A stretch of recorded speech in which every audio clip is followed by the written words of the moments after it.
Hello my family members, ఈరోజు మీకు ఒక ఇంట్రెస్టింగ్ రెసిపీ చూపిస్తున్నాను. అది పిల్లలు ఇంకా పెద్దవాళ్ళు చాలా ఇష్టంగా తింటారు. అదే పానీపూరి. దానికోసం మనం చింతపండు ముందుగా సోక్ చేసుకోవాలి వాటర్ వేసుకొని. దాని తర్వాత పానీపూరి వాటర్ కోసమని మనం వాటర్ ప్రిపేర్ చేసుకోవాలి. దానికోసం కొత్తిమీర, పుదీనా ఇంకా పచ్చిమిరపకాయలు తీసుకొని గ్రైండ్ చేసుకోవాలి. అది ఒక బౌల్లోకి ట్రాన్స్ఫర్ చేసుకున్న తర్వాత సరిపడినంత వాటర్ వేసుకొని దానికి తగ్గట్టు salt, chaat masala, black salt, జీలకర్ర పౌడర్ వేసుకోవాలి. దాంట్లోకి ముందుగా చింతపండు అనేది మనం సోక్ చేసుకున్నాం కదా, ఆ వాటర్ అనేది ఎక్స్ట్రాక్ట్ చేసుకొని దీంట్లో యాడ్ చేసుకుంటే మన పానీపూరి వాటర్ అనేది రెడీ అయిపోతుంది. దాని తర్వాత మనం పొటాటో స్టఫింగ్ కోసమని ప్రిపేర్ చేసుకోవాలి. దానికోసం పొటాటోస్ ముందుగా బాయిల్ చేసి పెట్టుకొని పీసెస్గా కట్ చేసుకోవాలి. దాంట్లోకి వైట్ బటానీ కూడా యాడ్ చేసుకోవాలి. దానికోసం ఆ బటానీ అనేది ఓవర్ నైట్ సోక్ చేసుకొని బాయిల్ చేసుకొని ఈ పొటాటోస్లోకి యాడ్ చేసుకోవాలి. దీంట్లో యాడ్ చేసుకొని రెండు బాగా స్మాష్ చేసుకోవాలి. దాని తర్వాత సాల్ట్, చాట్ మసాలా, కారం వేసుకొని బాగా మిక్స్ చేసుకోవాలి.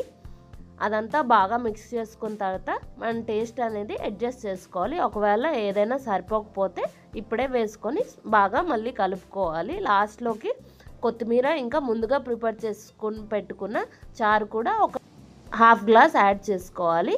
అదంతా బాగా మిక్స్ చేసుకొని పక్కన పెట్టుకున్న తర్వాత ఇన్స్టంట్ పానీపూరి అనేది మనం ఇప్పుడు ఫ్రై చేసుకోవాలి. దానికోసం హెల్తీ వేలో కావాలంటే సాల్ట్ మనం హీట్ చేసుకున్న తర్వాత దాంట్లో ఇన్స్టంట్ పానీపూరి అని యాడ్ చేసుకొని ఫ్రై చేసుకుంటే మన హెల్తీ పానీపూరి అనేది రెడీ అయిపోతుంది. ఒకవేళ అది చాలా టైం పడుతుందంటే ఇలా ఆయిల్ హీట్ చేసుకొని దాంట్లో ఈ ఇన్స్టంట్ పానీపూరి డీప్ ఫ్రై చేసుకొని మనం ఒక ప్లేట్లోకి తీసుకుంటే మన పానీపూరీస్ అనేది కూడా రెడీ అయిపోతుంది. దాని తర్వాత మనం దీంట్లోకి ఆ పొటాటో స్టఫ్ యాడ్ చేసుకొని ఆనియన్స్ పీసెస్ కూడా యాడ్ చేసుకొని ఒక గ్లాస్లో పానీపూరి వాటర్ అనేది యాడ్ చేసుకొని పెట్టుకుంటే మనం బయట తినే పానీపూరి రెడీ అయిపోతుంది. పిల్లలు మనం బయట నుంచి తెచ్చామనుకుంటారు, ఇంట్లో చేసామనుకోరు. ఇలా మనం చేసుకుంటే పిల్లలకి చాలా హెల్త్ బెనిఫిట్స్ వస్తాయి.